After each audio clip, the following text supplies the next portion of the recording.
주님의 기도로 시작하겠습니다. 성부와 성자와 성령의 이름으로 아멘.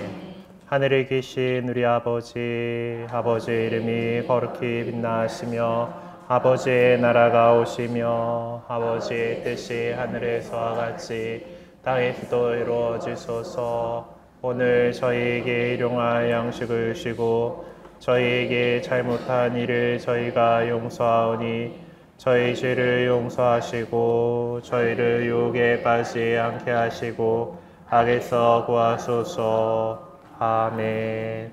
성부와 성자와 성령의 이름으로 아멘. 네, 한 주간 잘 지내셨습니까? 네, 이제 2번 남았네요.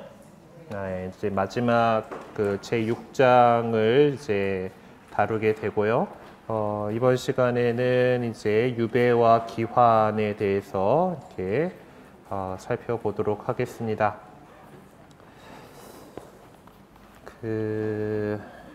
지난 시간까지 우리는 이제 둘로 나뉜 이스라엘이 어떻게 망해가고 있는가에 대해서 이렇게 살펴보게 되었고, 또 북왕국 같은 경우는 먼저 아시리아의 손에 떨어졌었죠. 그리고 남유다가 이제 나중에 바빌론에 의해서 멸망하게 됩니다. 이 바빌론 제국에 의해서 예루살렘이 파괴되고 유다인들이 바빌론에서 유배 생활을 하게 된 것은 사실 이스라엘 역사 안에서 상당한 큰 전환점을 이루게 됩니다.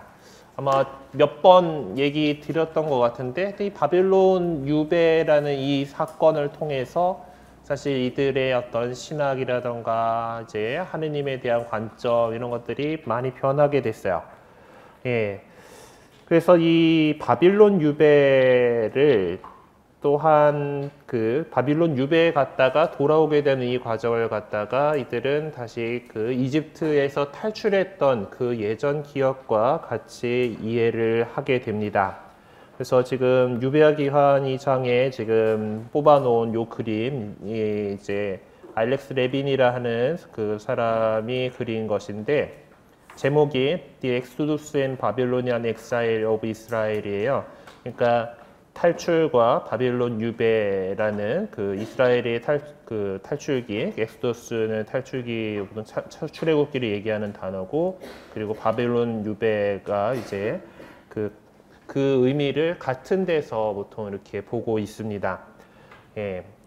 하여튼 예루살렘이 파괴되고 이제 이들은 이제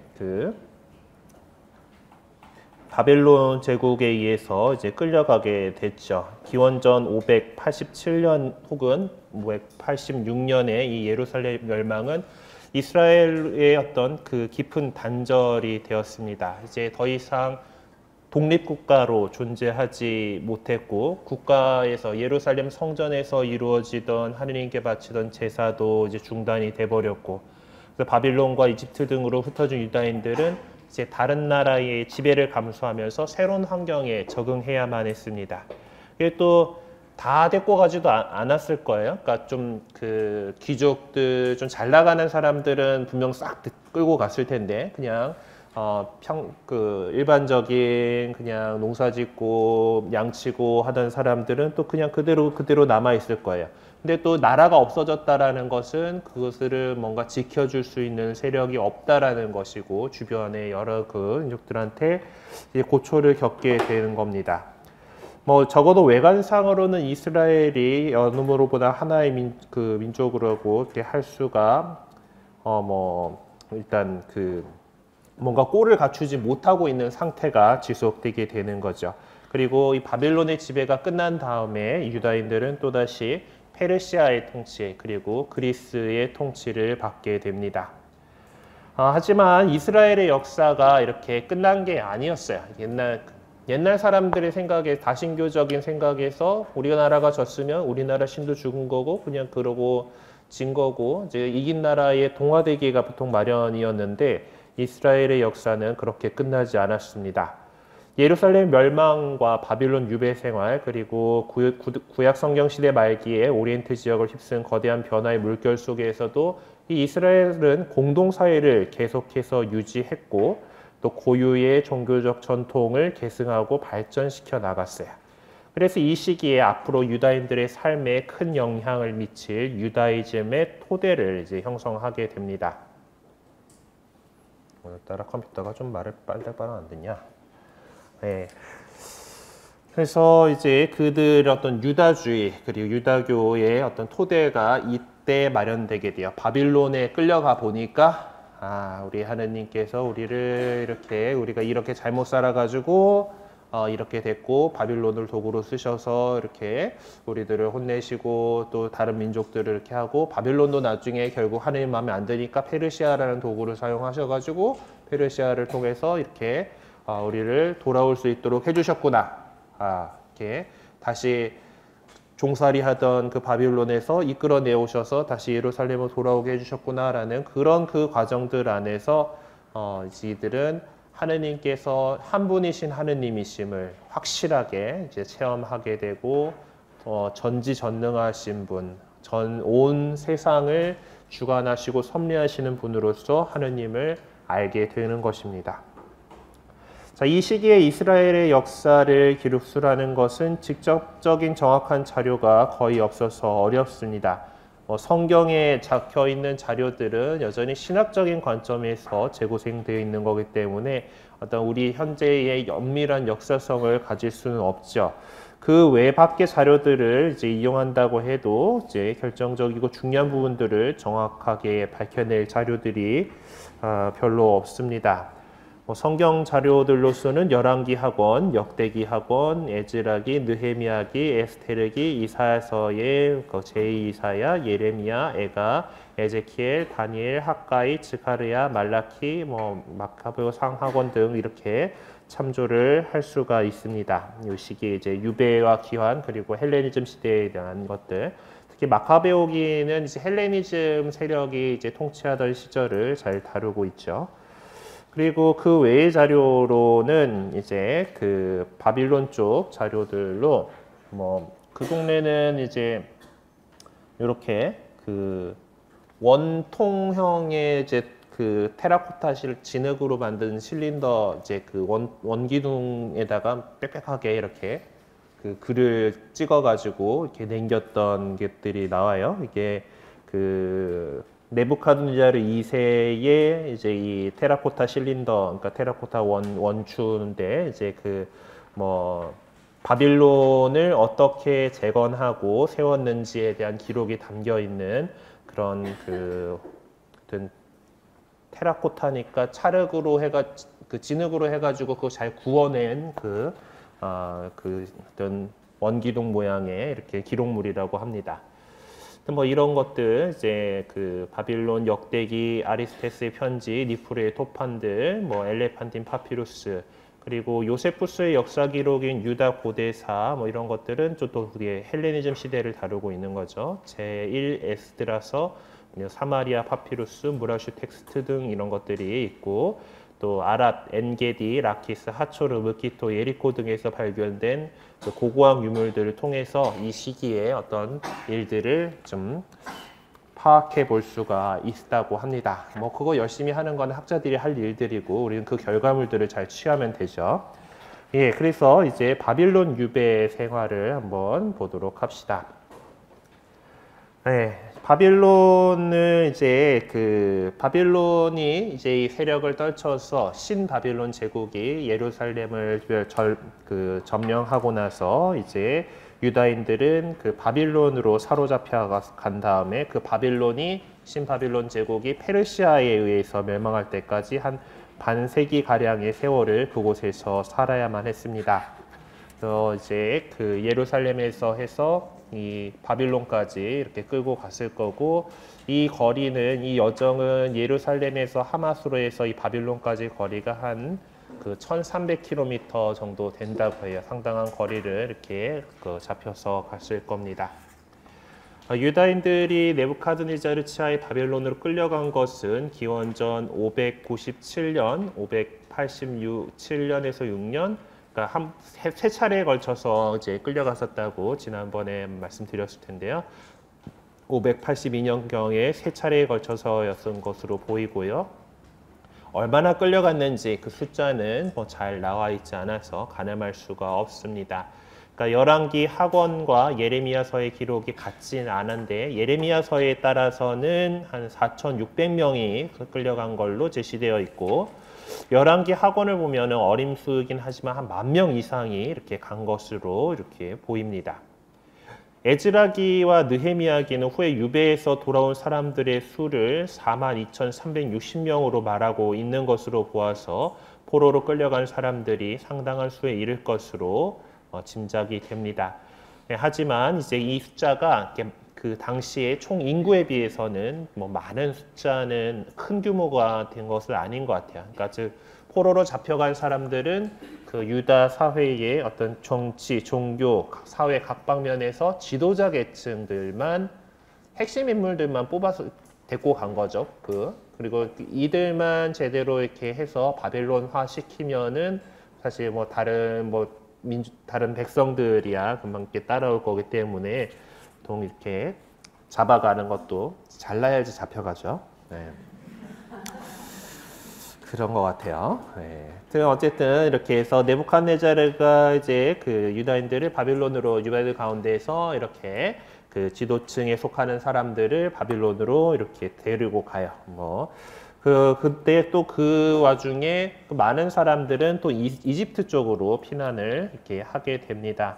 여기 지도에 보면 예레미야 유다인들의 예레미야 예언자도 이제 이렇게 탈출하는 사람들 껴가지고 이집트로 가서 그쪽에서 세상을 떠났다라고 지난 시간에 말씀드렸었는데 그렇게 이제 이집트로 피신한 사람들이 있었어요.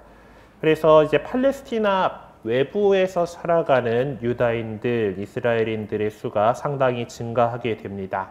근데 이들은 가가지고 그 동네에서 그냥 거기 문화대로 이렇게 섞여서 사는 것이 아니라 자기네들끼리 모여서 살고 자기네들의 문화를 종교를 지키면서 살아갔던 거예요. 그래서 그렇게 흩어져 정착한 유다인 공동체를 갖다가 디아스포라라고 이야기를 합니다. 그래서 이렇게 이스라엘 백성이 팔레스티나 밖으로 흩어진 것은 바빌론 시대의 절정에 달하긴 했지만은 이 사실 디아스포라라고 하는 것이 이때 생긴 건 또 아니에요. 이미 그 전부터 이제 여러 교역들이 있고 하면 바깥에 나가서 사는 사람들이 생기긴 했을 거고 그런 것들이 있다가 이제 이런 일들 때문에 확 이게 커지게 된 겁니다. 이미 아시리아가 이렇게 아시리아에 의해서 북이스라엘의 백성들이 이제 끌려가가지고 그쪽에 정착해서 디아스포라로 살고 있었고 다른 곳에서도 이제 이미 그랬던 것 같아요. 유다인들을 포로로 끌고 간 네부카드네자르가 다스리던 바빌론은 당시 전성기를 이루고 있었습니다. 고대 바빌론의 어떤 상상도라고 이제 이게 뭐 이런 그림이 있는데. 어마어마한 규모를 자랑했던 것으로 보입니다. 강 끼고 막 성벽 쫙 쌓고 해자로 이렇게 하고 그리고 특히나 어떤 어마어마한 규모의 이제 문과 또 파란색을 썼죠. 요새야 파란색 쓰는 거가 별 어려움이 없는데요. 옛날에 파란색을 쓴다라는 것은 돈이 많다라는 얘기예요. 푸른색 염료나 뭐 이런 푸른색에 띄는 금속, 돌 이런 것들이 귀한 겁니다. 근데 그걸 갖다가 이렇게 성문 전체를 도배할 정도로 쫙 깔았다. 얼마나 돈이 많았다라는 것을 이제 또 보여주는 그런 거죠. 그러니까 또 이렇게 바빌론 도성으로 들어가는 사람들로 하여금 대단히 이제 위압감을 딱 느낄 수 있도록 이렇게 되어 있었습니다. 이것은 지금 독일에 가면은 베를린에 가면은 페르가몬 뮤지엄에 이 이슈탈 게이트, 바빌론 이슈탈 게이트를 이 성문을 갖다가 이제 잘 뜯어와가지고 거기다 전시를 해놓은 것이 예전 제국주의 시대 때 다들 많이 했어요. 유럽 쪽에 있는 박물관들의 이제 이런 근동 쪽 그런 유물들은 다 이제 18세기, 19세기 제국주의 시절에 잘 뜯어온 것들이에요. 그래서 이제 바빌론의 이슈탈 게이트가 아까 원래 상상도가 이건데 이제 요런 모양으로 있었던 건데 지금 이제 가보면은 요런 식으로 이렇게 지금 재구성돼 가지고 이렇게 있습니다. 그리고 바빌론에 이제 여기 옆에 보면 뭐 여러 가지 지금 뭐 이 짐승들 같아 보이는 게 있죠.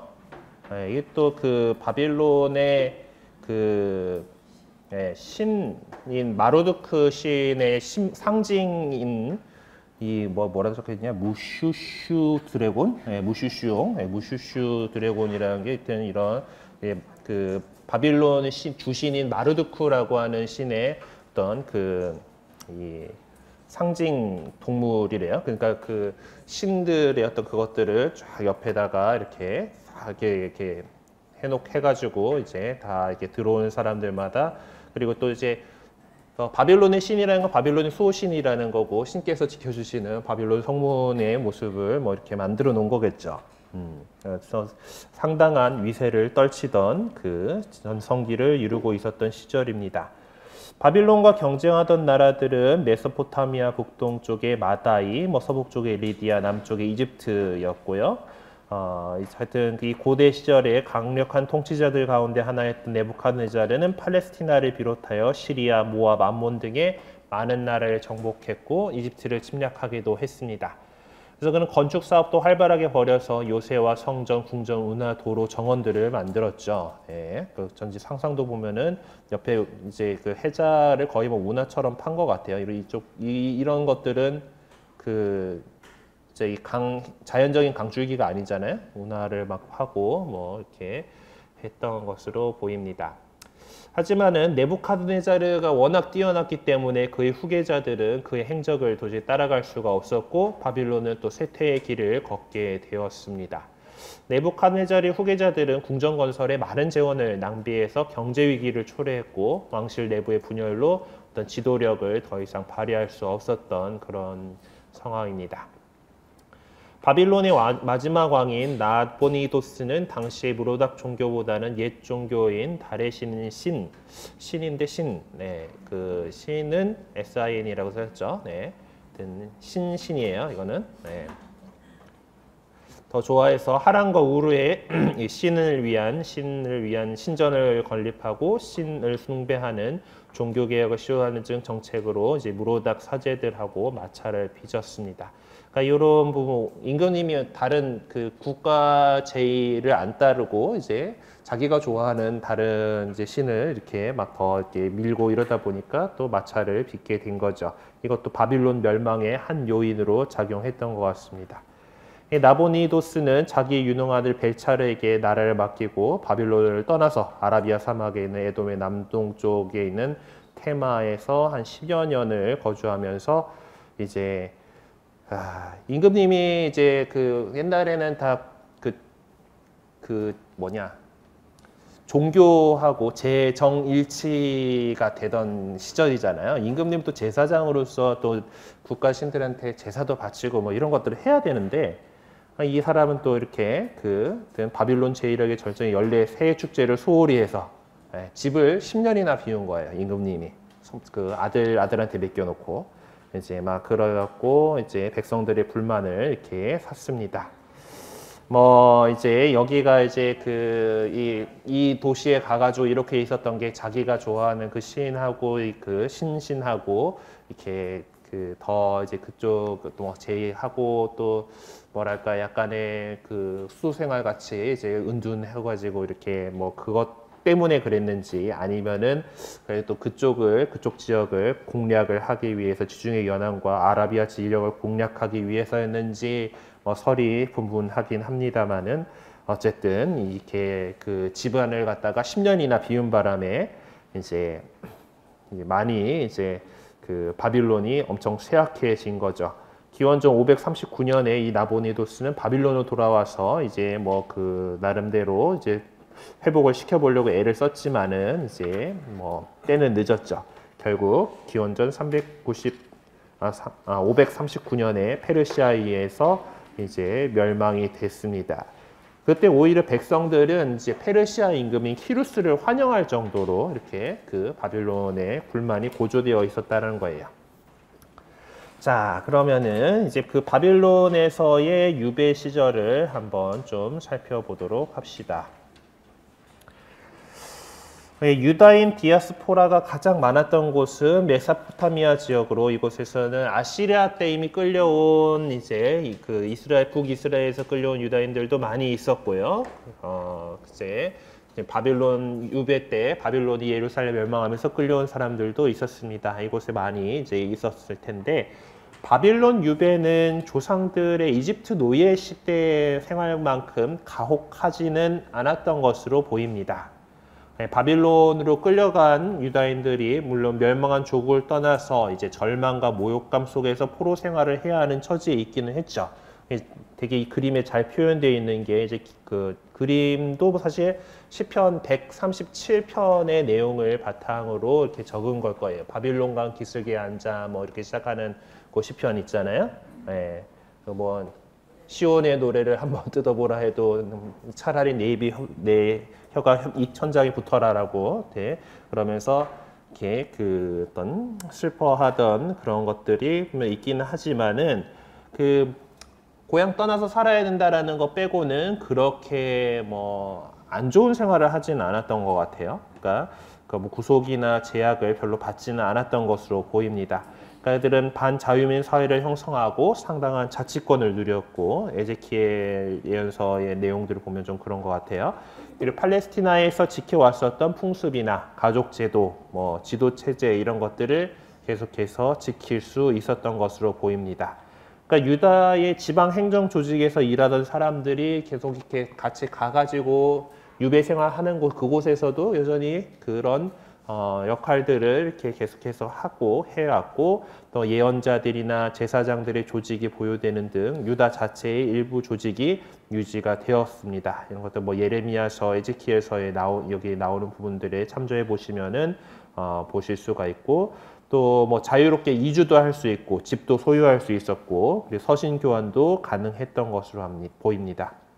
그리고 또 능력에 따라서 관직에 오르기도 하죠. 뭐 느헤미야서의 내용이라든가 뭐 그 뭐냐 에스겔에도 보면 제법 그 모르드카이가 이제 제법 관직이 오르죠. 그리고 다니엘도 이제 그 가가지고 뭐 이제 유다의 똑똑한 젊은이들을 갖다가 바빌론화 시키겠다라고 하면서 왕궁에서 교육을 시키고 뭐 이런 거긴 하지만 그 안에서도 또 두각을 드러내기도 하고, 뭐 하여튼 능력에 따라서 관직에 오르기도 하고 직업도 가질 수 있었고, 뭐 재산과 노비도 지닐 수 있었고, 거기서 또 잘 적응해가지고 돈도 많이 번 사람들도 이렇게 있었습니다. 그쵸? 똑똑한 사람들 데리고 갔으니까 어딜 가든 잘 살 거예요. 그쵸? 네. 하여튼 가가지고, 이렇게 했는데, 뭐, 그 중에는 이제 바빌론 문화에 완전히 동화되어가지고 이제 이렇게 살 사람들도 있었지만은 여전히 나는 유다인이다, 이스라엘이다 라고 하는 그 정체성을 가지고서 살아간 사람들도 이제 많았습니다. 뭐 이렇게 또 섞여 들어간 아주 동화된 사람들도 있었던, 뭐 제법 됐었겠죠. 유다인 디아스포라는 어떤 개척에 필요한 폐허가 된 성읍이나 농사를 지을 필요가 있는 지역들뿐 아니라 행정 중심지 또는 크바르강 등 강 부근에 정착해서 농업 또는 상업에 종사하면서 살았던 것 같습니다. 큰 상업 도시였던 니프루는 기원전 5세기경 상황을 알 수 있게 해주는 상업 활동 문서인 무라슈토판이라고 하는, 토판이면은 흑으로 된 진흙 찰흙으로 이렇게 판때기 만들어가지고 얘네는 다 그 쐐기 문자 썼잖아요. 그걸로 잘 표시 기록을 이렇게 했던 그 토판, 무라슈라는 동네에서 나왔던지 아마 그렇게 해서 여기 이 토판에 나와 있는 기록들을 보면은 여러 명의 유다인들의 이름이 기록되어 있어서 유다인들이 적극적으로 상업 활동을 했던 것을 이렇게 보여줍니다. 그래서 유배지에 이렇게 가서 나름 이제 나라 잃은 서름에 살기는 했지만은 그래도 잘 적응하고 살고, 또 그 안에서 디아스포라를 형성해 가지고 나름에서 그 민족적 정체성이라던가 이런 것들을 지키면서 이제 살 수 있었습니다. 그러니까 다 이 가가지고 완전히 그 문화로 그 어떤 문화적인 거를 동화시키고 이제 그 제국에 이제 뭐 그렇게 하려고들을 애써 안 했는지 아니면은 유다인들이 워낙 고집이 세가지고 그럼에도 불구하고 이렇게 똘똘 뭉쳐가지고 지냈는지는 잘 모르겠는데 어쨌든 그들은 자신들의 어떤 그 민족 정체성을 유지하고 살고 있어요. 근데 이건 진짜 그 우리가 세계 역사를 봐도 그렇죠. 그러니까 그 나중에 이제 예수님 시대 이후에 로마에 의해서 예루살렘이 멸망되고 그 이후에도 유다인들은 또 유다인들끼리 그 게토라고 불리는 그 디아스포라 지역을 형성하고 그러고 살았던 것들이 유럽 역사들 안에서 이렇게 볼 수가 있습니다. 하여튼 뭐 민족성이 그런 걸지도 몰라요. 하여튼 자신들이 그것들을 잘 지키고 이렇게 살았었어요. 그래서 이렇게 유배지에서 이제 그 어떤 그 민족 종교를 아주 뭐 예전에 예루살렘 성전에 있을 때처럼 하느님께 막 제사 드리고 이런 것들은 할 수는 없었지만은 그래도 이 안에서 지금 오늘날의 유다이즘의 근간이 되는 부분들이 많이 형성되게 됩니다. 두 번째 이제 유배지에서의 신앙과 유다이즘의 형성 쪽으로 넘어가죠. 그러니까 민족 종교를 유지할 수는 있긴 했는데 자신들이 뭐 어떤 그 예전처럼 할 그 성전이 있는 것도 아니고 뭐 사제들이 같이 끌려가긴 했지만은 이제 뭐 그때처럼 뭐 짐승 잡아가지고 살라바치고 들어바치고 흔들어바치고 뭐 이런 것들은 할 수가 없는 거예요.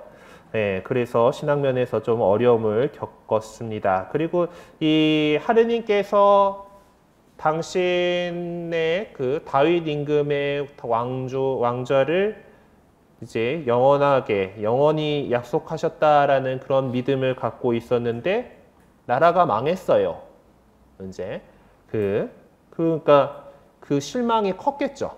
아주 실망이 컸을 겁니다. 이제 그것이 이제 이 국가 멸망이라는 대재난 앞에서 깨져 버렸던 겁니다. 예, 그래서 이제 이방인들 땅에서 이제 힘겹게 살아가는 이 와중에 이제 이스라엘의 신앙을 포기하려는 유혹도 커졌던 거예요. 그러니까 예전에 그 다른 다신교 상황들처럼 우리 신이 진 거고 이제 딴 신한테 붙는 것이 당연하게 생각하는 그런 사람들도 있었을 겁니다. 예, 그렇지만 이 충격은 그러니까 지금 그런 거에 따라서 이 예루살렘 멸망이라는 것이 야훼 하느님이 무력해서 바빌론의 신 무로닥을 이기지 못했다. 이렇게 그렇게 생각을 했던 것이죠. 그래서 많은 유다인들이 그렇게 무로닥에게 무로닥 약간 마르두크라고 했던 그거하고 똑같을 거예요, 아마. 이제 돌아서게 됩니다. 그래서 이제 예언자들이 나서서 이제 바빌론의 우상을 섬기는 유다인들을 질타하게 되는 거죠. 에제키엘 예언자도 그렇게 이런들을 질책하는 것이 에제키엘 예언서 14장 1절에서 11절에 나옵니다. 그리고 유다인들은 당연히 성전이 없어졌기 때문에 전통적인 종교 제의들을 거행할 수가 없었습니다.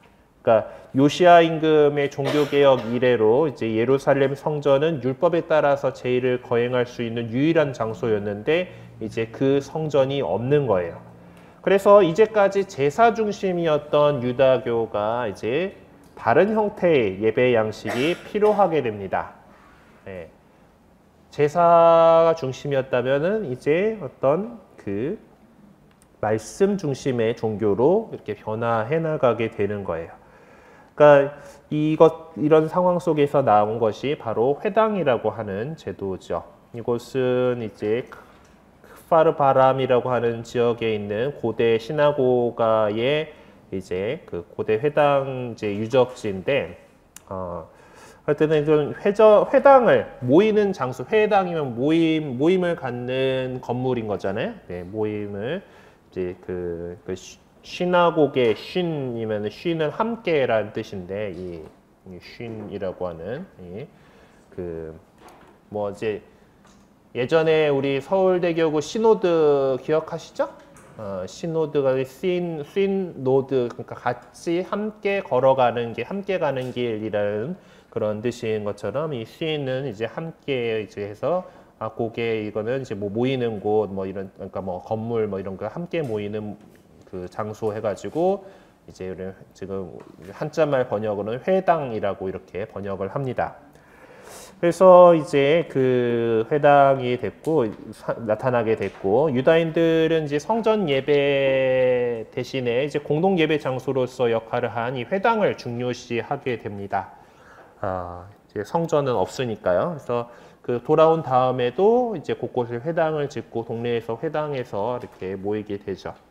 그리고 이제 그 제사를 지내는 것들로 내가 하느님께 뭔가 예를 갖출 수 있는 게 할 방법이 없어졌으니까, 그럼 하느님 뜻대로 잘 살려고 하는 거는 뭐겠어요?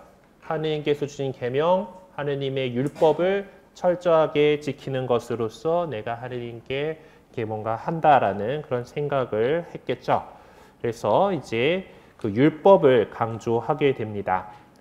회당의 형성 과정은 우리가 지금 정확하게 알 수는 없지만, 유다인들이 회당에 모여서 하느님 말씀을 듣고 예식을 거행하면서 이스라엘 신앙의 새로운 방향을 설정하고 민족적 단결을 굳건하게 할 수가 있었습니다. 이거는 이제 그 오늘날 그 회당의 내부 모습인데, 여기도 보면은 율법 중심이라는 것을 확실히 알 수가 있는 이 가운데 십계명판의 모양이 이렇게 딱 있죠. 네. 그래서 그래서 이 율법을 가운데 모시고 그 속에서 이렇게 열심히 이렇게 살아가게 되는 거고, 그리고 또 그 성경 율법에 있는 말씀을 열심히 읽고 묵상하는 그런 과정들을 이렇게 거치게 됩니다. 그래서 이런 그 민족적인 단결 속에서 이스라엘 신앙이 이제 다음 단계로 넘어가면서 이렇게 이들은 그 유배 생활 속에서도 궁극적으로 이제 유배 생활을 마치고서 고국으로 돌아가 성전을 재건한 날을 고대하게 됩니다. 그게 나중에 돌아와서 성전을 재건하기는 하지만은, 그래도 이 회당이라고 하는 제도는 계속해서 남아서 유다인들 생활의 중심지가 되고, 또 신약 시대에는 또한 이제 하느님을 아는 사람들이 모이는 곳이기 때문에 그리스도교가 전파되는 데 있어서 복음이 전파되는 그런 장소이기도 했습니다. 또한 회당과 함께 이 시기에는 할례나 안식일, 정결 예식, 그리고 율법학자들, 기도 등의 비중도 높아진 것으로 보입니다. 이렇게 유배 생활이라는 조건 속에서도 이스라엘 백성은 하느님에 대한 신앙을 지켰고 신앙의 뿌리를 이제 확고하게 내려갔던 것이죠. 그리고 이 유배 시대, 이제 이스라엘이 모든 이민족들에게 파견되었다는 사상, 모든 민족들 가운데에서 이 이스라엘을 뽑혀서 하느님의 이 말씀을, 하느님을 전할 수 있도록 하느님의 백성으로서 뽑혀서 이제 이렇게 있는 그런 이민족들에게 파견되었다라는 이런 사상이 탄생하게 되었습니다. 그리고 이제 유배기 이전에 개별적인 대예언자들의 시대는 이제 에제키엘을 마지막으로 해서 이제 끝이 나게 되죠. 바빌론 유배기에 이제 유다인들은 그들의 민족 형성 초기부터 전해져 내려온 자료들을 수집하고 그들의 역사를 기록하기 시작했던 것으로 보입니다. 그러니까 이제 민족의 민족성에 대한 위기가 닥쳐올 때 이제 이런 부분들이 많이 강조가 돼요. 우리나라의 경우에도 이제 시대가 다가오는 하여튼 그렇게 열강들이 이제 되게 침입해오고 이제 그리고 또 일제 시대에서 이렇게 해서 민족적인 것들에 대한 관심들이 이렇게 내서 뭐 단군 이야기들이라던가 이런 것들에 대해서 많이 이렇게 강조가 되고 한민족 막 이렇게 그런 것들 민족 사관들이 이렇게 형성이 또 되는 부분들이 있어요. 심지어 어떤 것들은 종교로 발전해가지고 이제 대종교 같이 단군 사상의 신흥 종교들이 또 이렇게 나타나기도 하죠. 그런 것처럼 이제 그들 민족의 어떤 이 민족성을 찾기 위해서 이런 것들을 수집하고 정리하고 이렇게 하게 됩니다. 그것이 지금 우리가 갖고 있는 성경이 이제 이때 이렇게 많이 편집이 됐다라고 보는 거예요. 그래서 유배지에서 신앙을 강화하고 교육하는 견지에서 그 전승들을 다시 읽게 되고 그걸 통해서 이들은 자신들이 지금 이렇게 겪고 있는 이 환난이 하느님의 예언자들에 의해서 이미 예언되었다라는 것, 이미 하느님께서 예언자들을 통해서 이렇게 된다라는 거 경고하셨던 것인데 우리가 그걸 안 듣고 못 살아가지고 지금 이 모양 이 꼴이다라는 그런 그것들을 깨닫게 되고 그렇기 때문에 이 지금 우리가 겪고 있는 환난이 하느님이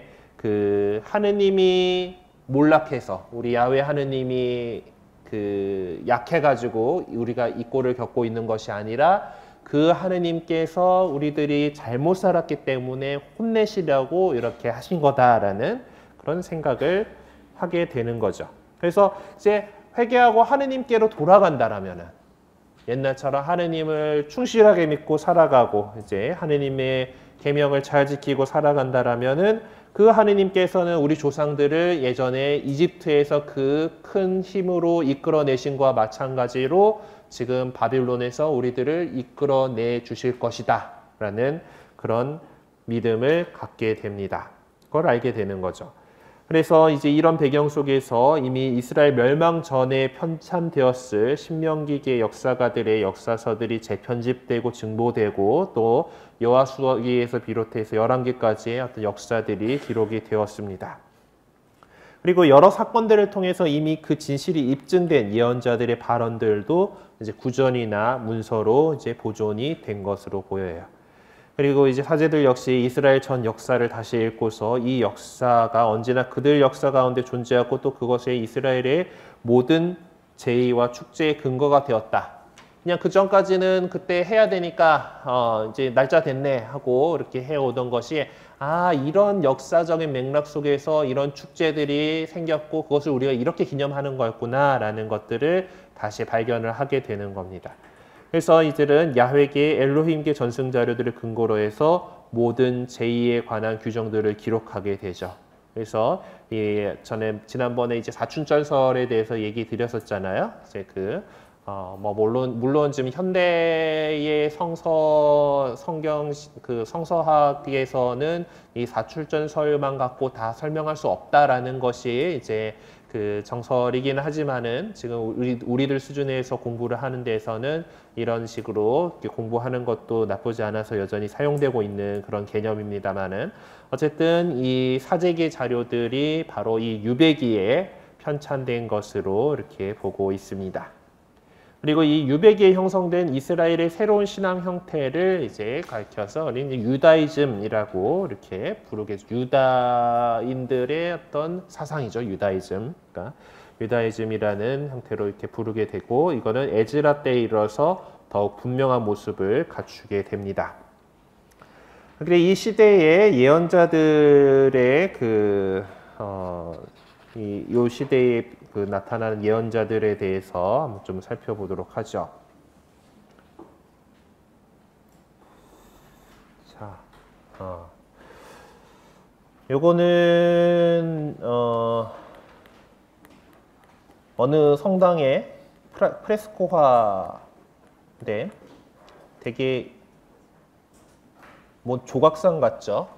네, 사실 그림이에요. 하여튼 되게 입체적으로 잘 그려놨는데 다니엘하고 에제키엘하고 예레미야하고 이사야를 그려놓은 그림이라고 해요. 그러면은 보통 이제 다니엘이 되게 잘생긴 청년으로 묘사되니까 여기는 요 사람이 다니엘일 것 같죠. 사자굴에 들어가 있었기 때문에 사자 딱 이렇게 하고 있고 이 톱 들고 있는 톱에 썰려 죽은 사람이 있었나? 하여튼 순교자들은 많이 자신이 순교하게 된 사형 도구를 들고 있는 경우가 많아요. 근데 이거 뭐 모르겠다. 하여튼 지금 너도 이제 이거 할 땐 조사를 좀 해가지고 하셨는데 어쨌든 이렇게 예언자들을 했는데 여기 나오는 뭐 에제키엘이니 뭐 그리고 이 시대의 유배 시대에 활동한 것으로 보이는 그런 사람들 이제 것들을 그림을 좀 찾아놨어요. 이스라엘 백성은 파멸을 예고하던 예언자들의 선포를 믿지 않았죠. 믿지 않았었는데 그런데 그것이 실제로 일어났어요. 예, 역사적 사실로서 제 예언자들의 말이 진실이었다라는 것이 입증되게 됩니다.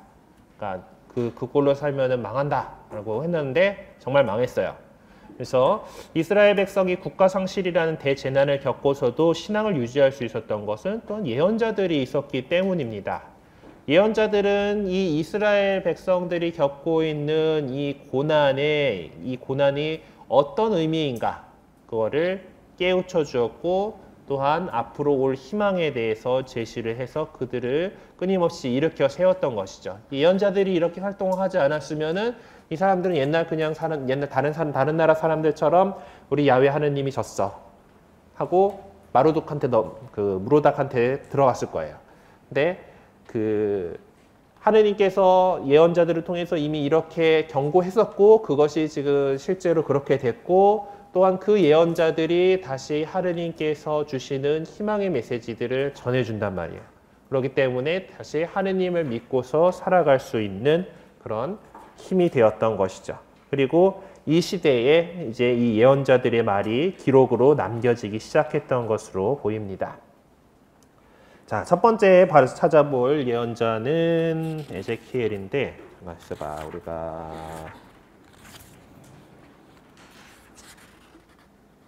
에제키엘 예언자들까지 하고 쉬면 딱 맞겠다. 네, 갑시다. 네, 에제키엘은 사제 가문 출신으로 이제 유다 왕국 말기에 여호야킨 때 예언자로 등장해서 바빌론 유배기에 활약한 예언자입니다. 그러니까 이 시절은 예레미야의 활동이 끝나던 그런 무렵이었죠. 에제키엘의 예언은 예루살렘 함락을 경계로 해서 함락 전에는 이스라엘과 유다 왕국의 잘못을 일깨우고 잘못에 대한 벌을 받을 것임을 경고했었습니다. 그러니까 니네 망한다. 하여튼 이대로 하다가는 정말 벌 받을 거야라고 경고의 메시지를 이제 전했고 함락하고 나서는 이제 어떻게 했어요? 기왕 이렇게 됐는데 상황이 이렇게 됐는데 이제 그것이 이제 하느님의 뜻이고 하느님께서 꼭 그들에게 다시 그 고향으로 데리고 오겠다라는 그 밝은 미래와 구원에 대해서 이야기하면서 절망에 빠진 동포들을 위로했던 것이죠.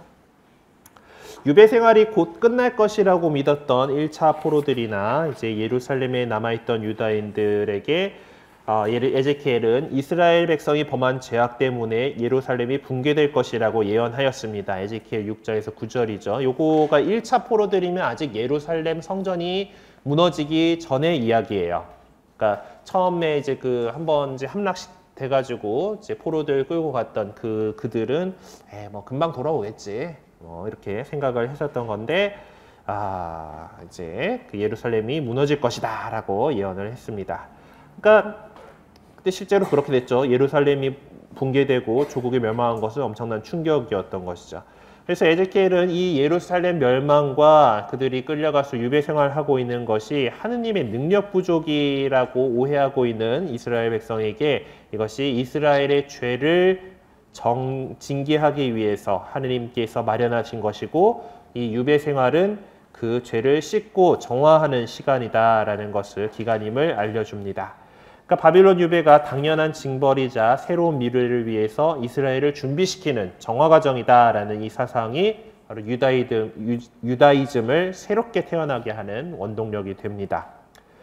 에제키엘은 또 인간 역사 안에서 활동하시는 하느님의 섭리와 하느님의 초월성 그리고 그분께서 유일한 왕이시다라는 것을 선포하였죠. 그리고 그 예언 가운데에서 하느님께서 이스라엘 백성에게 불어넣으실 새 영에 대한 사상, 새로운 영을 이렇게 불어넣어 주실 것이다라는 사상과 마른 뼈들이 생명을 받아서 다시 살아나는 현시는 바로 또 유다인들에게 큰 힘을 주었습니다. 저도 예전에 어렸을 때 이제 무슨 이야기 성경 막 하는데 이제 이 에제키엘이 환시 이야기가 되게 인상적이었거든요. 막 봤더니 막 뼈들이 막 굴러다니고 있는데 하나님께서 후 하시니까 이제 뼈들이 척척척척 붙었어요.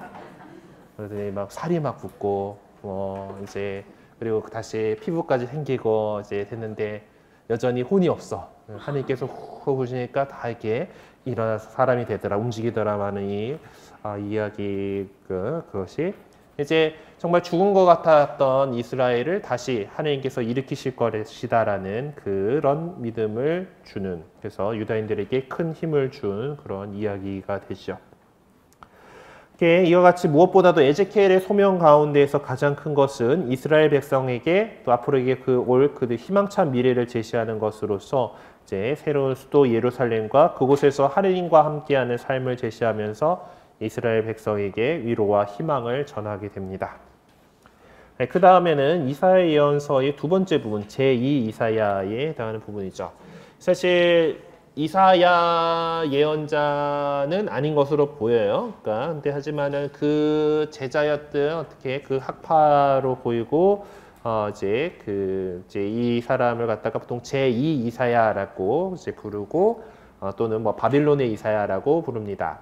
그러니까 이사야 예언자의 정신을 이어받았을 것으로 보이는 바빌론 유배 말기의 예언자로 이사야서 40에서 55장에 수록되어 있는 것이 제2 이사야가 서로 이제 분류가 되어 있죠. 그는 이제 바빌론의 종말을 예고했고 페르시아의 키루스를 이스라엘을 구원하시고자 하는 하느님의 목적을 이룰 도구로 묘사했고 예루살렘의 재건을 묘사했습니다. 네. 제2사야는 바빌론으로부터 해방을 새로운 이집트 탈출로 보면서 회개를 전제로 하느님과 이스라엘의 계약을 재확인했던 것이죠.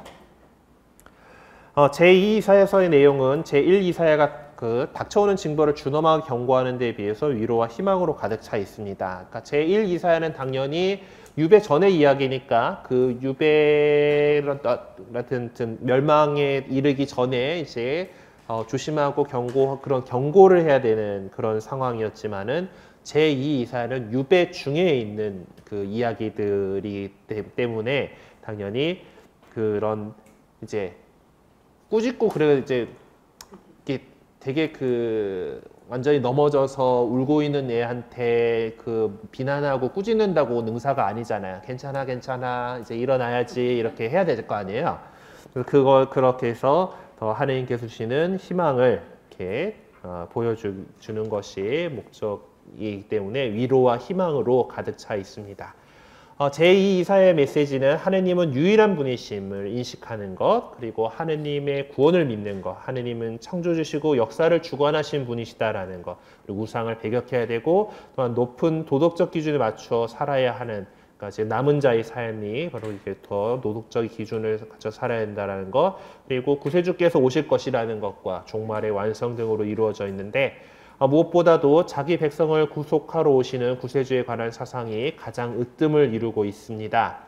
이 때문에 이 제2사야에서 여러 내용들이 우리 그리스도교 안에서도 우리 예수 그리스도를 이제 예표하는 내용들로서 우리는 지금 인식을 하고 있죠.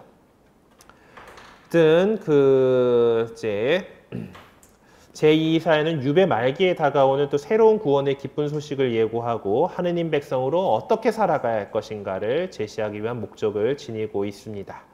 또한 교만과 우상 숭배를 꾸짖으며 회개를 촉구하였습니다.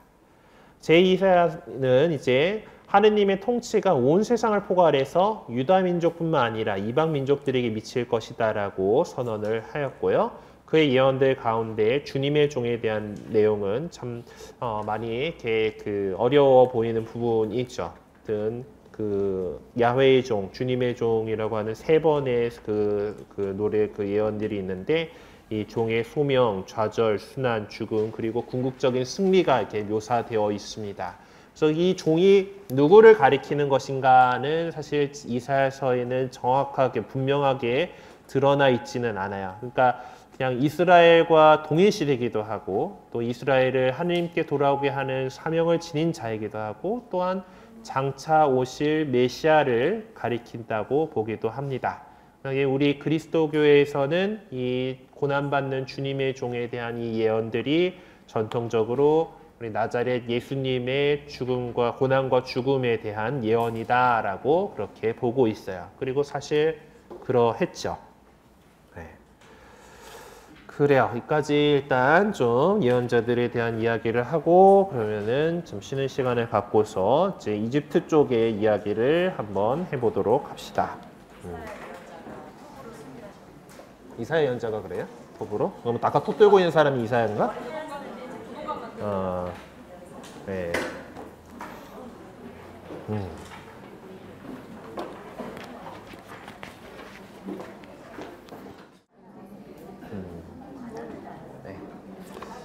자, 그러면은 나머지 계속해 나가 보도록 합시다.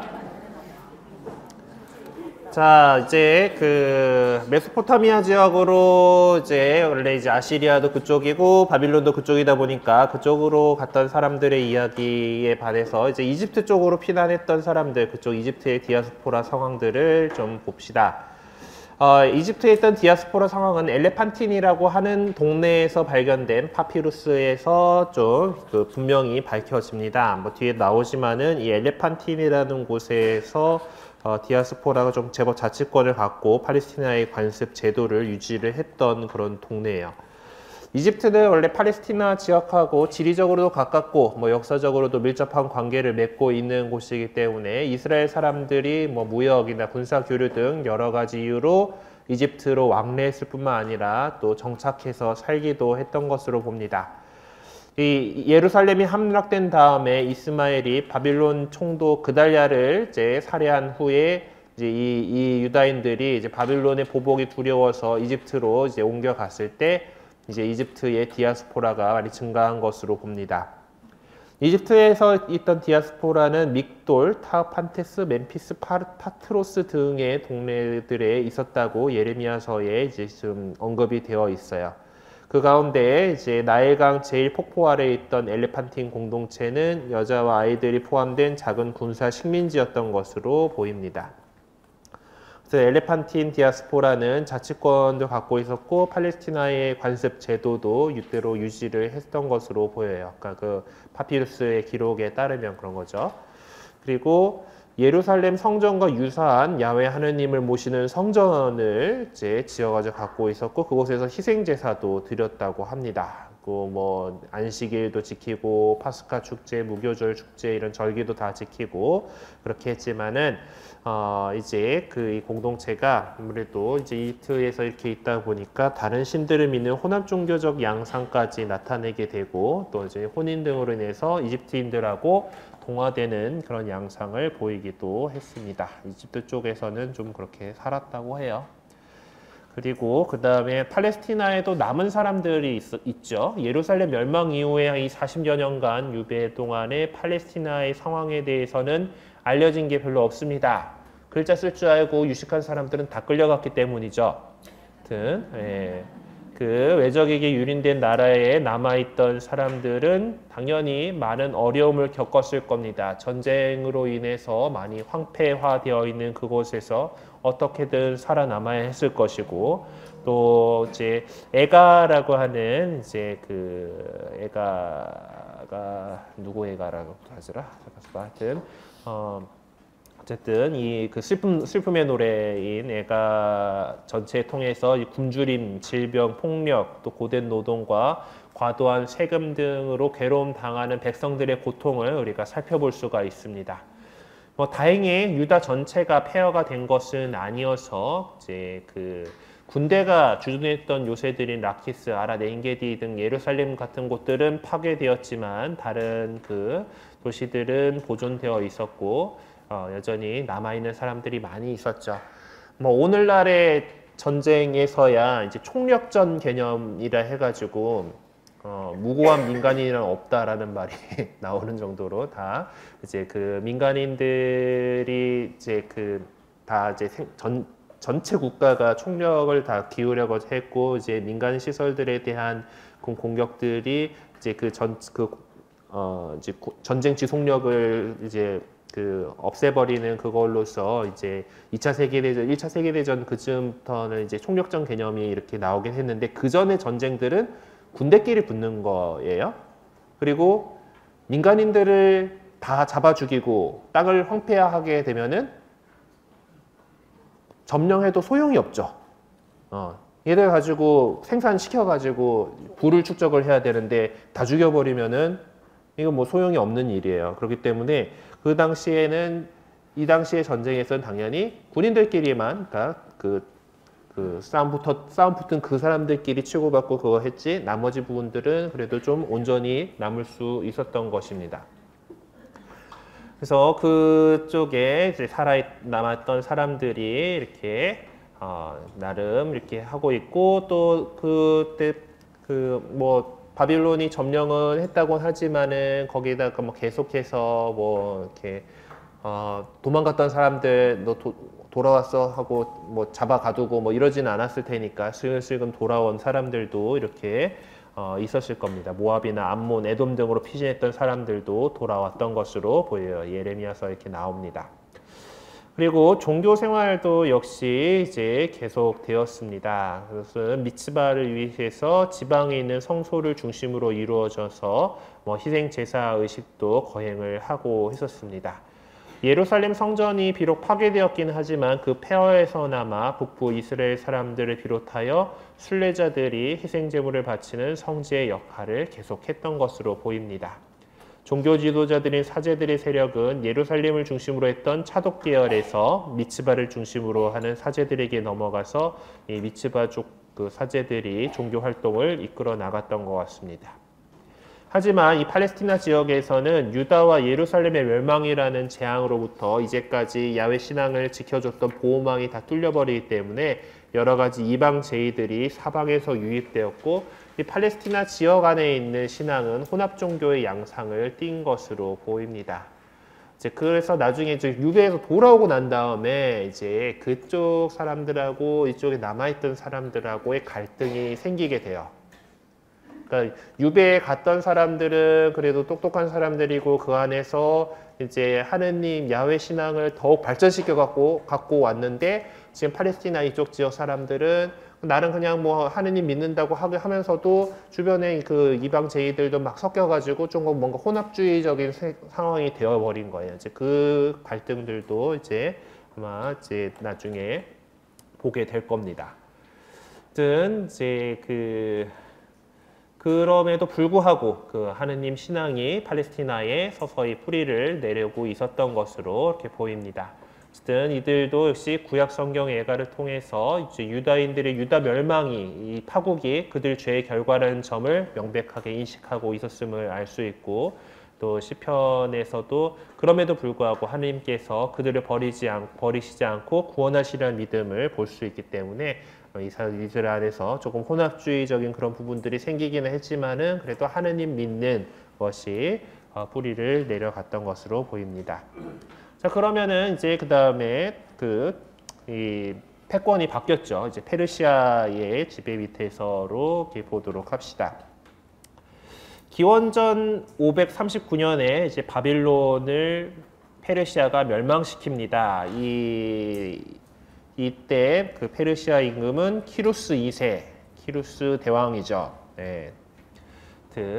아주 뛰어난 나라인데 이 메소포타미아 북동쪽에 안산이라는 나라의 왕으로 등극한 키루스는 세력을 점차 확장시켜서 기원전 550년경 마다이 왕국과 뭐 이제 쭉 이렇게 해서 굴복시켰습니다. 얼마나 대단한 사람인지 지금 이게 아마 영문 위키피디아에서 이제 긁어왔던 것 같은데 키루스 더 그레이트 대왕이시며 왕중의 왕이시며 페르시아 왕이시며 아산의 왕이시며 메디아의 왕이시고 바벨론의 왕이시고 수메르 아카드의 왕 임금이시고 온 세상 사방의 임금이신 키루스 2세. 네, 하여튼 뭔가 칭호들이 어마어마하게 붙어 있어요. 근데 사실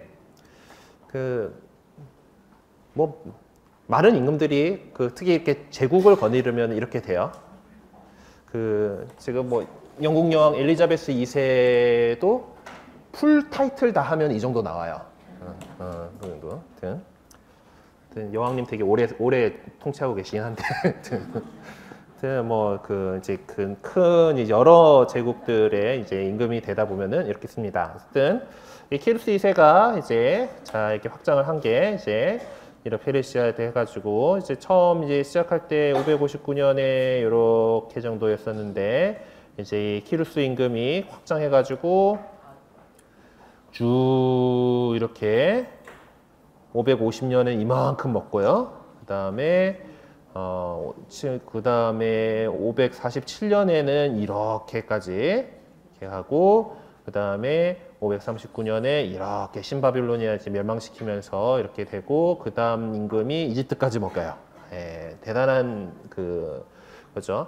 이쪽으로 이렇게 그리스 쪽으로 이제 펼치려다가 여기는 이제 스파르타에 막혀가지고 이제 하게 되죠. 요 이야기 다룬 게 이제 영화 300에 나오는 근육 빵빵한 아저씨들이 잔뜩 나오는 이제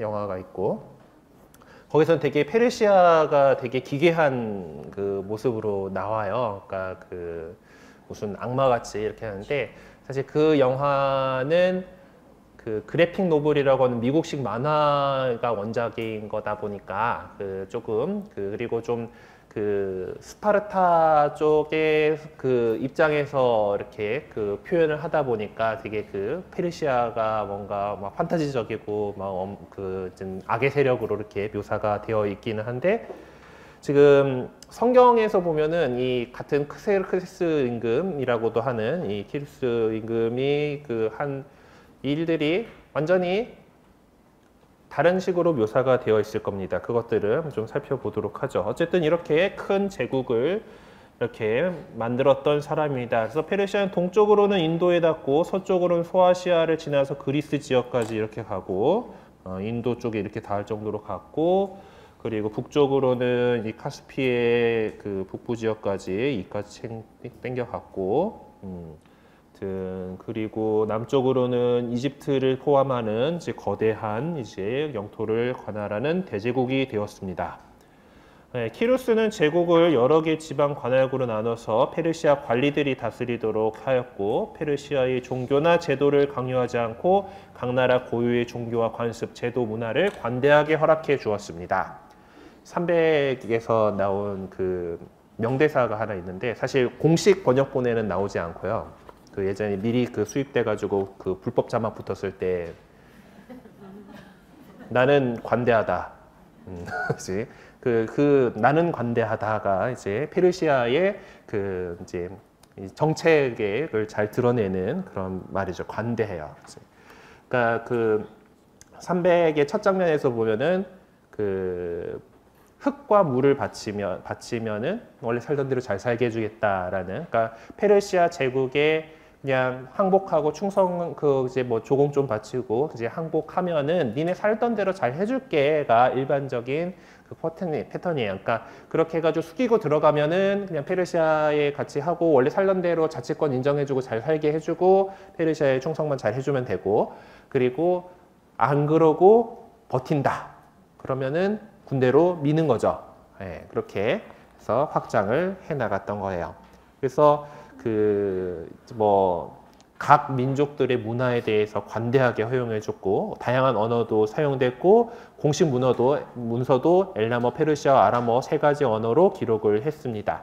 그래서 유다인들의 기화는 이 새로운 세력의 밑에서 이루어졌던 것이죠.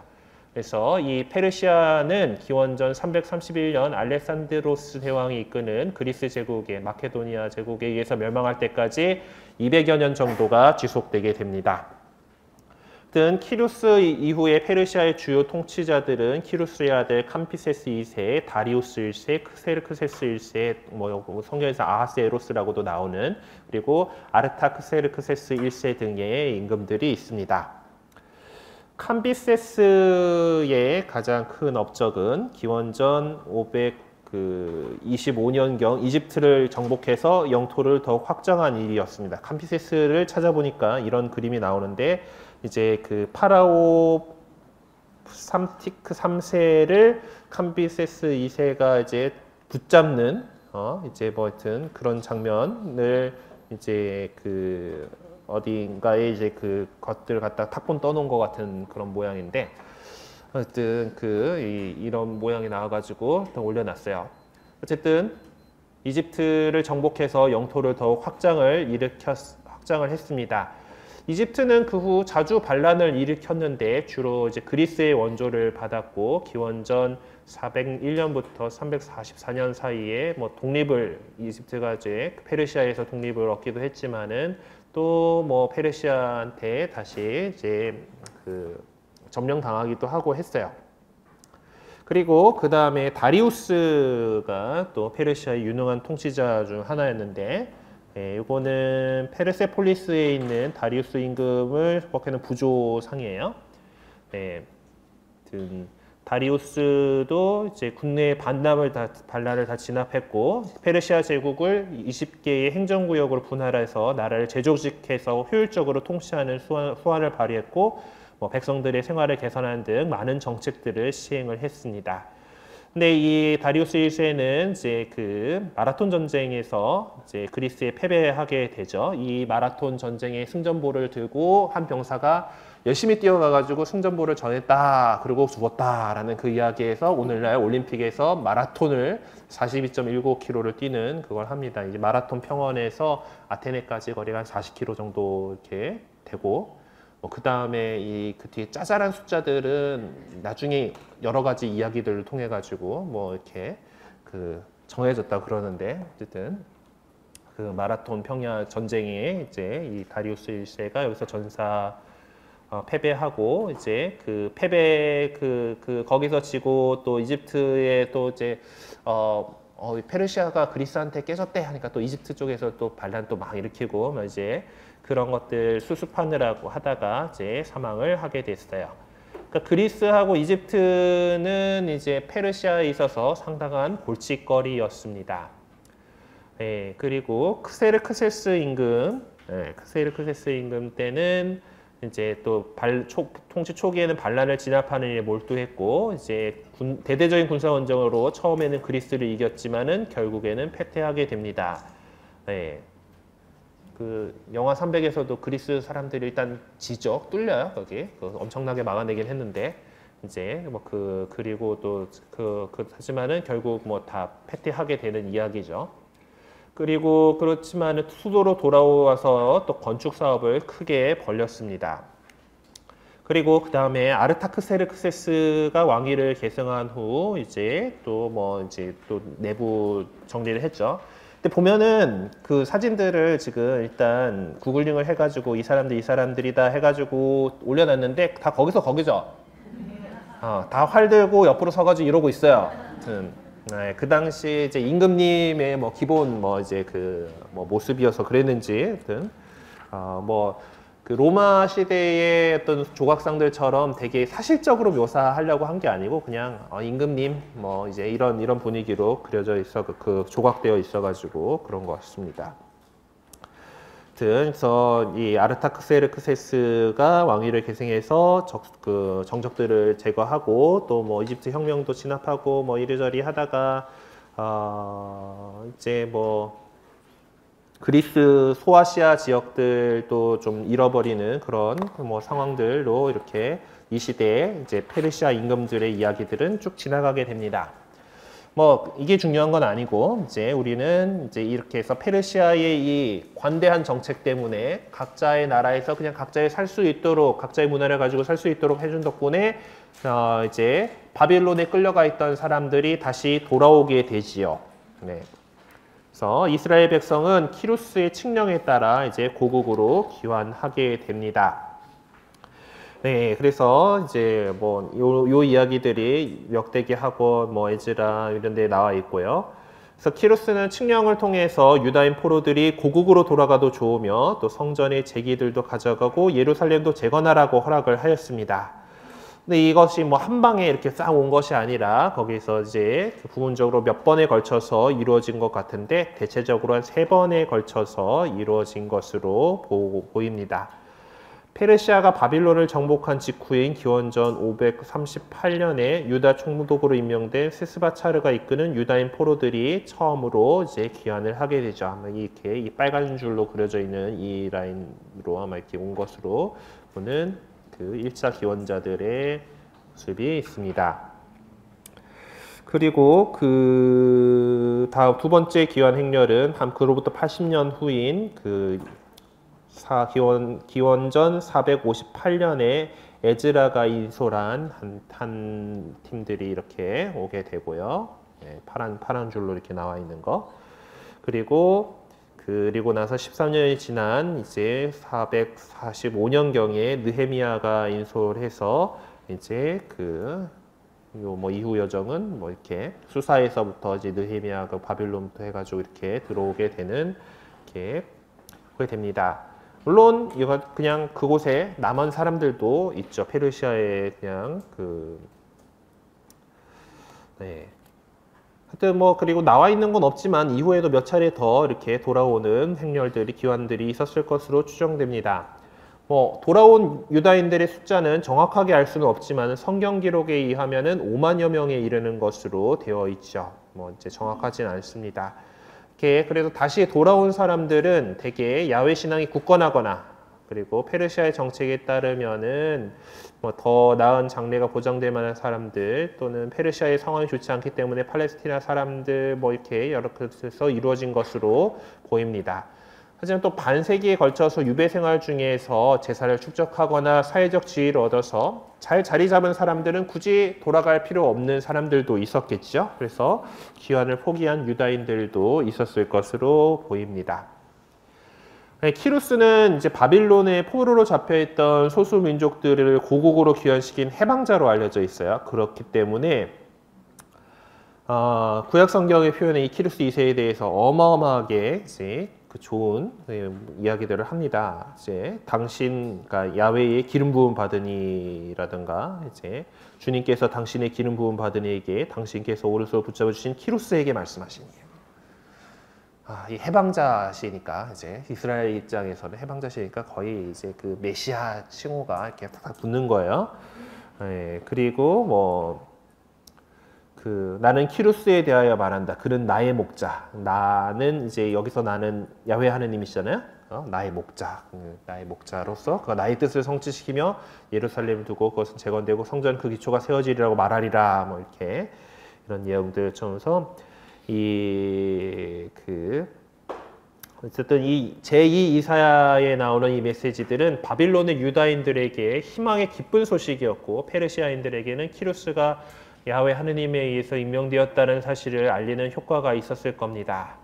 근데 뭐 이 키루스가 했던 기환 정책은 유다인들에게 뭔가 관대한 은혜를 베풀어야 됐다라기보다는 그가 통치에 필요한 일이었기 때문에 그런 거죠. 그것은 뭐 이 후수 민족들, 끌려와 있던 민족들의 이익 때문이 아니라 그냥 페르시아 제국의 이익을 위해서 시행된 것입니다. 그리고 키루스 자신에게 있어서도 정치적인 이미지, 좋은 이미지로 이 피지배, 이제 자기들이 지배하고 있는 이 지역들을, 그러니까 앞에 사람들이 이렇게 해놓은 것들을 싹 엎어버리면은 좀 불만이 있는 부분들이 그걸 불만 갖고 있던 사람들이 자기 편으로 돌아오겠죠.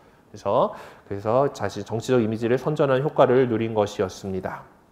이 기환 정책은 사실 바빌론의 모든 소수 민족들에게 적용되지는 않았습니다. 키루스는 유다인들을 귀환시켜서 그들의 환심을 사서 그들이 팔레스티나에서 페르시아와 이집트 사이에 그 친페르시아적인 완충지대 역할을 하도록 할 심산이었던 것이죠.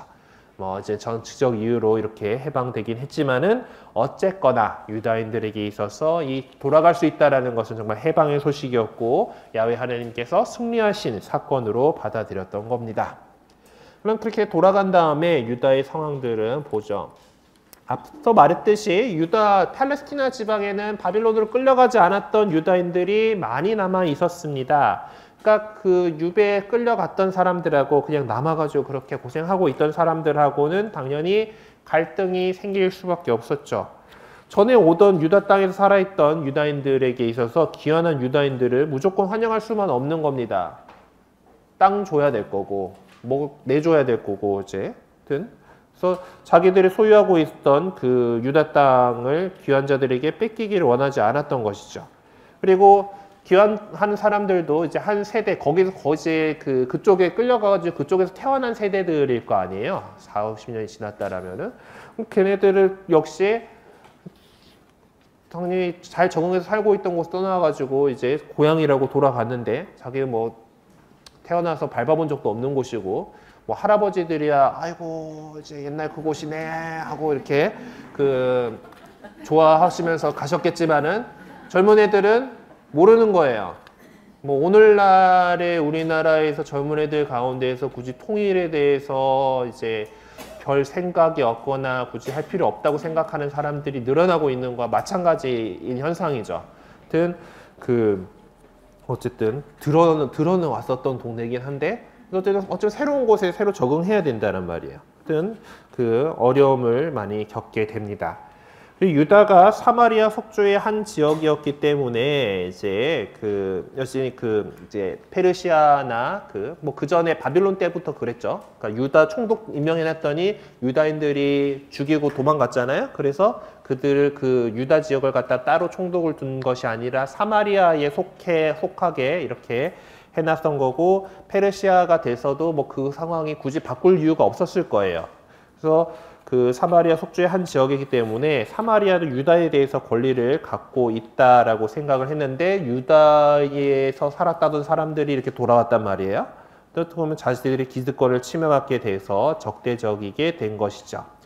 그래 게다가 기환한 사람들이 스스로를 참된 이스라엘로 자처하고 사마리아인들과 원래 거기 살고 있던 유다인들을 부정한 자로 취급해요. 왜냐면은 야훼 하느님에 대한 신앙이 그 사이에 혼합주의가 되어 있으니까. 자기들은 순수한 하느님 신앙을 잘 지키고 살아와가지고 그것을 갖고 왔는데, 여기 와보니까 이 사람들은 이미 섞였단 말이에요.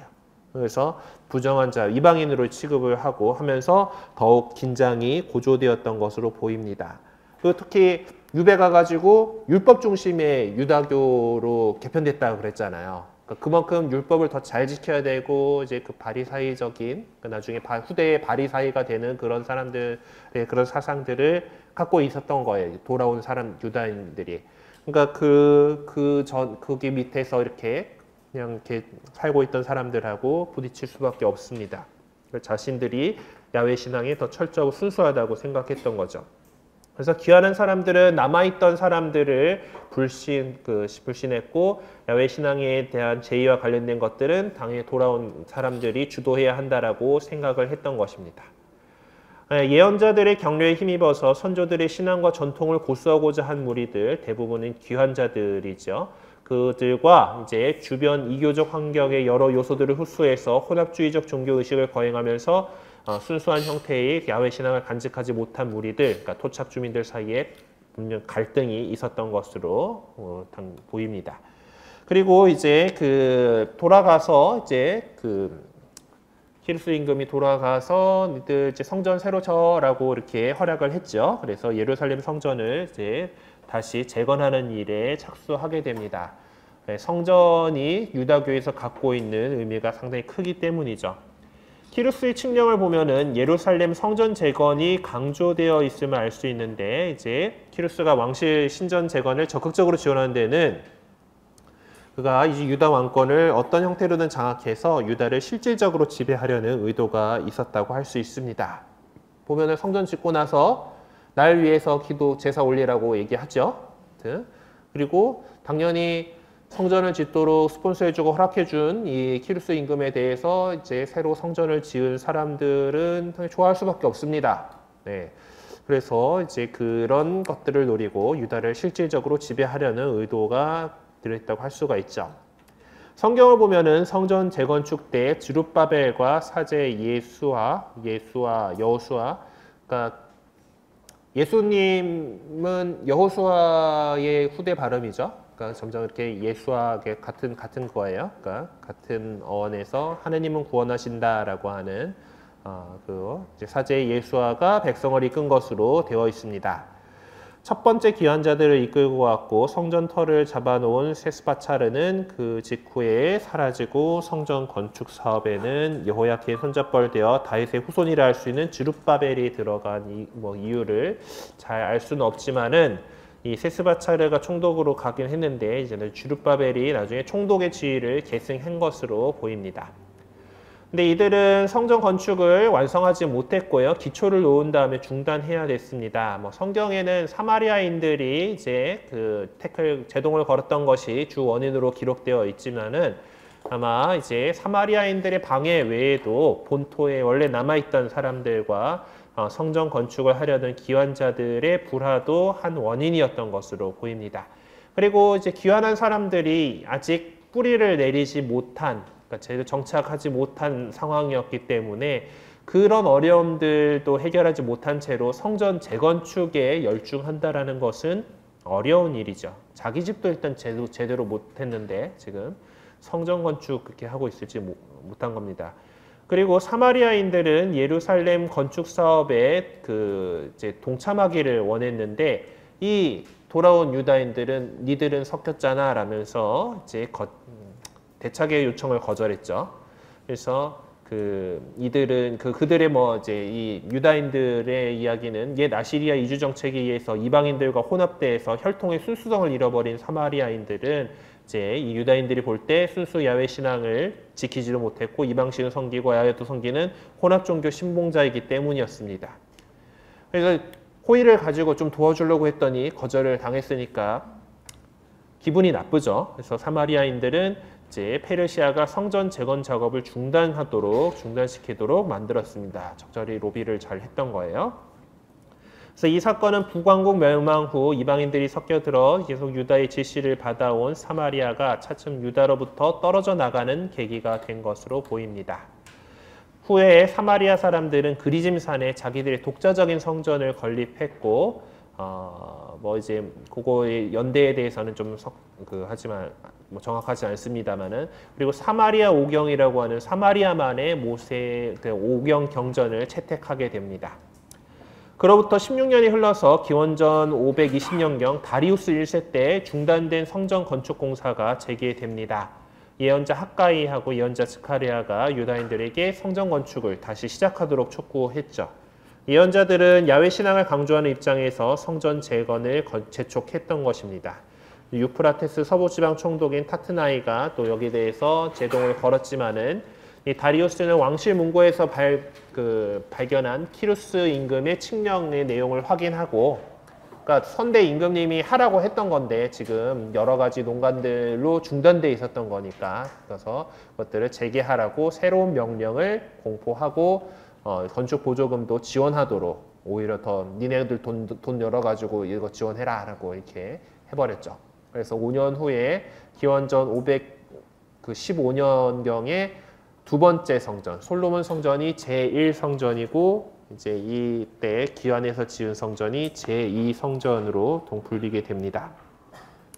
근데 이 새 성전은 과거 솔로몬이 지은 성전처럼 어떤 이스라엘 백성의 국가적인 성소의 역할 그렇게는 되지 못했어요.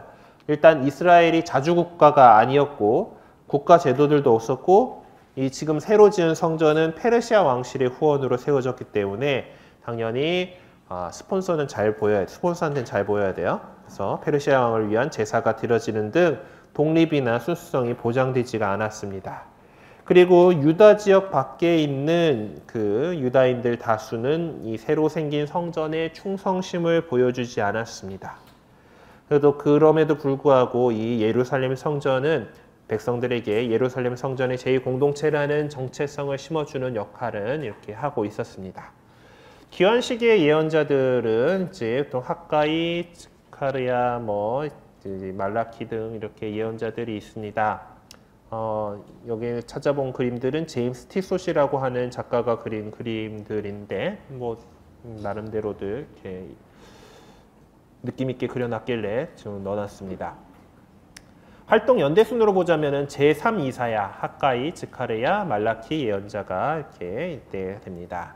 제3 이사야는 이제 우리 이사야서에서 56장부터 66장에 해당하는 부분인데 기원전 537년에서 510년경에 활동했던 것으로 추정됩니다. 이 사람은 이제 또 제2 이사야와 사상이 비슷한 부분이 있는 예언자로서 뒤에 이렇게 살았던 것 같고, 이제 기환한 새로 돌아온 이스라엘 백성들이 이제 어떻게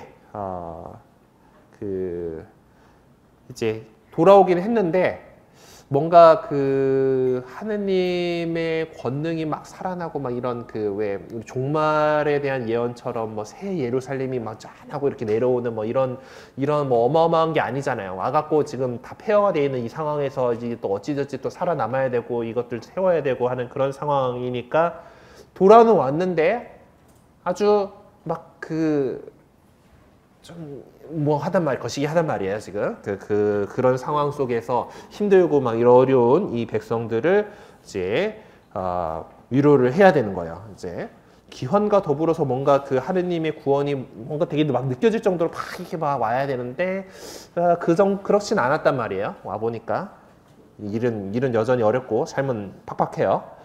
그렇기 때문에 그 이스라엘 위로하면서 이 이스라엘이 하느님을 올바르게 섬기는 그날에 하느님께서는 유다인들뿐만 아니라 당신 법을 지키는 이방인들까지 갖춰주실 그 정의를 선언하고 있습니다. 그래. 지금 우리가 이렇게 하고 있지만은 꾸준하게 계속해서 하느님 계명대로 잘 살아야지 우리를 통해서 이룩하실 하느님의 그 원대한 뜻을 이룩하고 정말 정의와 공정이 이루어지는 사회가 될 것이야 라는 그런 이야기를 이렇게 하고 있죠. 학가이 예언자와 스가랴 예언자는 이제 그 학가이들 이제 스가랴는 이제 때가 가까이 왔다고 확신하고 이 소망들을 토대로 성전 재건 공사를 재개하도록 한 대표적인 예언자들입니다. 이들의 활동 시기는 기원전 510년경 이후로 추정이 되죠. 학가이 같은 경우는 성전 완공을 이제 자기 백성 가운데 거처하시며 그들을 축복하기 위해 오시는 하느님의 내림에 꼭 필요한 전제 조건으로 생각하면서 이 성전 재건에 무심하고 나태한 유다인들을 꾸짖었습니다. 네, 뭐 이제 그것들 쭉 추진을 못했었으니까 이제 거기에 대해서 계속 그 꾸짖고 격려한 거죠. 그리고 이는 그 학가이는 엄격한 분리주의자로서 종교 혼합주의자들과 접촉하지 말 것을 요구하였습니다. 학가이는 하느님께서 곧 성전을 보화로 가득 채우시고 솔로몬 성전보다 더 영화롭게 만들리라고 예언함으로써 유다인들에게 용기를 불어넣었습니다. 지카리아의 예언 역시 유다인들을 격려하는 내용이었는데 그는 야훼께서 개입하시고 통치하실 때가 머지않았음을 확신했던 것입니다. 지카리아에게는 사회정의가 유린되는 곳에는 종교의식도 의미가 없다는 고대 예언자들의 사상도 반영이 되어 있었습니다. 아까 그 종교적인 그런 것들 따지고 하는 것도 좀 중요하지만은 이 안에 사회 정의가 실현되어야 되는 거. 하느님께서 이제 그 꺼져가는 심지도 끄지 않으시고 부러져가는 갈지도 꺾지 않으신 그분이 바라시는 대로 이렇게 사회의 정의가 또 이루어져야지 이렇게 그 어떤 다른 것들도 된다라는 것이 이제 그런 사상이 반영되어 있습니다. 지카랴 역시 성전 완공을 시급한 일로 보였고 이제 성전이 완성되고 나면은 예루살렘은 하느님 백성이 넘쳐나는 큰 도성이 될 것이다라고 선언을 하였습니다. 그러니까 학가이나 지카랴나 둘 다 이제 유배기 이전에 국가의 공식적 신학에 내재되어 있던 소망들, 그러니까 하느님께서 예루살렘과 다윗 왕조를 선택하셨다는 것에 바탕을 둔 그 소망들이 성취될 것이다 라고 천명했던 것을 알 수가 있습니다. 학가이나 지카랴나 모두 주룹바벨을 선택받은 다윗 가문의 왕으로 받아들였습니다. 그 뒤에 주룹바벨이 어떻게 되었는지는 이제 뭐 알 수는 없어요. 뭐 페르시아 측에서 뭐 다윗 가문에 대두되는 것을 별로 좋아하지는 않았겠죠. 뭐 정치적인 특권을 박탈했던 것으로 보입니다. 그래서 유다는 기원전 5세기 중반의 느헤미야 때까지 대사제 예수아와 그의 후계자들의 권세 아래서 일종의 신정 공동체로서 존속했던 것으로 보입니다. 스가랴는 주룹바벨과 함께 예수아에게도 똑같은 비중을 두었는데 둘 다 기름 부음 받은 자죠. 임금도 기름 부음 받은 자고 사제도 기름 부음 받은 자입니다. 그러므로 그 메시아적 기능은 역시 사제직과 관련이 되어 있었습니다. 주룹바벨이 이 메시아적 예언을 성취시키지 못한 채 역사의 무대에서 사라져버리고 예수아가 왕관을 얻을 수 있는 사람으로 남게 된 이후 종말론적 기대는 사제의 신분을 가진 사람과 관련을 갖게 되었습니다. 한편 학가이와 즈카리아는 귀환한 유다인 공동체를 이사야가 말한 이스라엘의 참된 남은 자들로 보았습니다. 그러니까 그 순성을 지키고 남아있던 사람들로 본 거죠. 말라키는 구약 성경에 나타난 구약의 예언자의 마지막은 뭐 세례자 요한이라고 얘기를 하지만 구약 성경에 나타난 예언자들 가운데에서는 가장 마지막 예언자입니다. 기원전 437년경 그가 활동하던 때는 학가이와 즈카리아에 의해서 희망이 고조되는 시기가 지나가고 이런 종말론적인 전망도 사라져 버린 때였습니다. 그는 이제 자기 역할을 제대로 못하는 사제들, 율법을 지키지 않고 믿음과 경외심이 없는 백성들을 비판하였지만 하느님께 충실하게 응답한다라면은 희망이 있으리라는 메시지를 계속해서 전했습니다. 그래서 이제 오늘은 요 정도까지 하고 이제 다음 부분들은 이제 다음 날짜에 이제 다음 시간에 이제 가져가려고 합니다. 그 유다의 어떤 상황들, 에즈라와 느헤미야가 개혁을 어떻게 했고 또 뭐 이제 헬레니즘 왕국들이 어떻게 이제 그 페르시아 세력을 몰아내고서 이제 팔레스티나에서 어떤 일들을 했는지 그리고 나중에 로마까지 그 이야기들을 다음 시간에 해보도록 하죠. 혹시 뭐 질문 있으십니까? 네. 네. 네.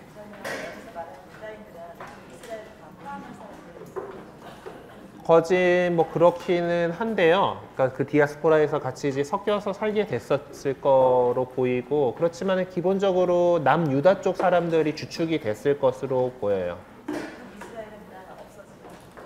네, 그 북이스라엘에서 이제 그 유배 갔던 사람들은 좀 더 오래되기도 했고 그리고 그들도 같이 이제 뭐 해서 이제 와서 이제 하긴 했을 것 같긴 한데 아무래도 더 오래 그쪽에서 살다 보니까 동화된 사람들도 많았을 것이고 이제 네 아무래도 예 바빌론 때 끌려간 유다인들이 그 주축이 돼서 이제 이렇게 하게 됩니다. 혹시 또 뭐 질문 더 있으십니까? 네, 그러면은 이제 다음 주에 이제 우리의 성서 무짜리 입문반 과정을 이제 마무리 짓는 시간들 가지게 될 거고요. 오늘은 이제 그 바빌론 유배와 이제 그리고 페르시아에서 돌아온 이야기들을 나눠봤습니다. 어쨌든 이제 이 과정들 안에서 이스라엘 사람들은 정말 하느님에 대해서 인식을 하게 됐습니다. 그러니까 어떤 그 우리들이 삶에 있어서 어려운 부분들, 고통 속에 있는 부분들 안에서 좀 또 하느님을 더 찾게 되는 부분들하고 일맥상통하리라고 생각해요. 우리가 등 따숩고 잘 먹고 잘 살고 있으면은 별로 하느님 안 찾아지잖아요. 그냥 내 멋에 살고 뭐 그러지만은 정말 어렵고 힘들고 할 때 하느님을 더 찾게 되는 것과 마찬가지로 이들도 이제 바빌론 유배라고 하는 어려운 그 사건 속에서 하느님을 더욱 다시 찾게 되고 그리고 그 하느님에 대한 인식을 더욱 발전시켜 나가게 해서 이제 오늘날의 유다이즘을 형성하는 데 큰 역할을 하게 되는 사건이 됩니다. 이제 또 그 뒤로 이제 어떤 일들이 벌어지는지는 우리 다음 시간에 이렇게 살펴보도록 하겠습니다. 영광송으로 마칠게요. 성부와 성자와 성령의 이름으로 아멘. 영광이 성부와 성자 성령께 이제와 항상 영원히 아멘. 성부와 성자 성령의 이름으로 아멘. 수고하셨습니다.